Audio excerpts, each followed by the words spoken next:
Chapter 18 of Long Walk to Water, 2009 Naya's section. Naya waited her turn in line. She was holding a plastic bottle. The well was finally finished. The gravel had been put down to make a foundation. The pump had been installed, and the cement had been poured and left to dry. Before the pump was used for the first time, the villagers all gathered around. The leader of the workers brought out a big sign made of blue canvas. The canvas had writing on it. The writing was in English, but the leader spoke to Naya's uncle, and Uncle told them what the sign said. In honor of Elm Street School, Uncle said. This is the name of a school in America. The students at the school raised money for this well to be dug. Uncle held up one end of the sign. The workers' leader held up the other. Everyone else stood around it, and one of the workers took their picture. The picture would be sent to the American school so that the students could see the well and the people who were using it. Then all the villagers got in line to wait their turn for water from the new well. When Naya reached the head of the line, she smiled shyly at her uncle, who paused in his work for a moment to smile back at her. Then he began moving the pump handle up and down, up and down. A stream of water flowed from the mouth of the pump. Naya held her bottle underneath the pump mouth. The bottle filled up quickly. She stepped aside to let the next person fill a bottle, and then she drank. The water was delicious.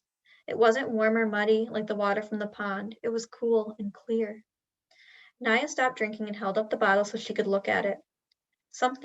Funny that something without any color at all could look so nice. She drank a few more sips and then glanced around. Everyone had a bottle or cup. They were drinking that lovely water or waiting in line for more, or talking or laughing. It was a celebration. The old granddad, standing not far from Naya, shook his head, and in a loud voice he said, "This is where we used to gather for our bonfire celebrations. I have been sitting on that ground my whole life, and all these years I never knew I was sitting on top of this good water." Everyone around him laughed, and Naya laughed too.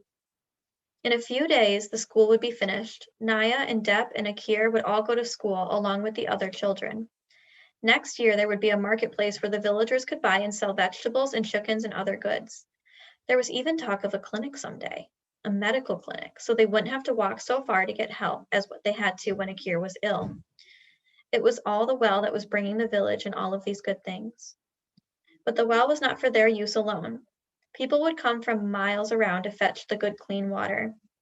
Naya knew from listening to the grown-ups that the crew leader had made many arrangements concerning the well. No one was to be ever refused water.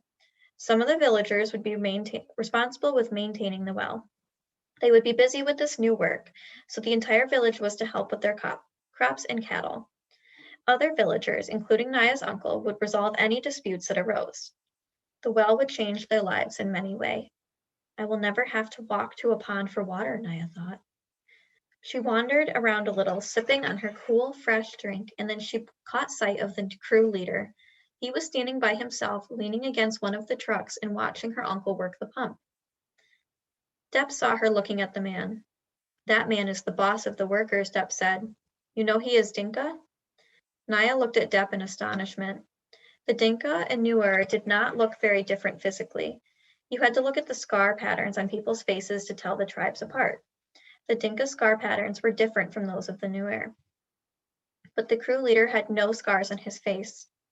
Naya had heard some of the teenage boys talking about that, wondering why he had no scars when clearly he was a grown man. The leader's assistant was Nuer. So were most of the crew. They all had the same scars. Naya hadn't thought about it much, but she realized that she had always assumed that the leader was Nuer too. The Dinka and Nuer were enemies, had been for hundreds of years. "Why would a Dinka bring water to us?" she wondered aloud. "I heard Uncle and Father talking about him," Dep said. "He has drilled so many wells for his own people. This year he decided to draw a well for us as well." Dep had not really answered Naya's question. He probably doesn't know the answer, she thought, but now Naya felt that there was something she had to do. She walked over to where the man was standing. He didn't notice her at first, so she waited quietly. Then he saw her. "Hello," he said. Shyness flooded Naya. For a moment, she didn't think she'd be able to speak. She looked down at the ground and then the stream of water still flowing from the pump mouth. And then she found her voice. "Thank you," she said, and looked up at him bravely. "Thank you for bringing the water." The man smiled. "What is your name?" he asked. "I am Naya." "I am so happy to meet you, Naya," he said. "My name is Selva." And that is the end of A Long Walk to Water. Thank you so much for reading along with us.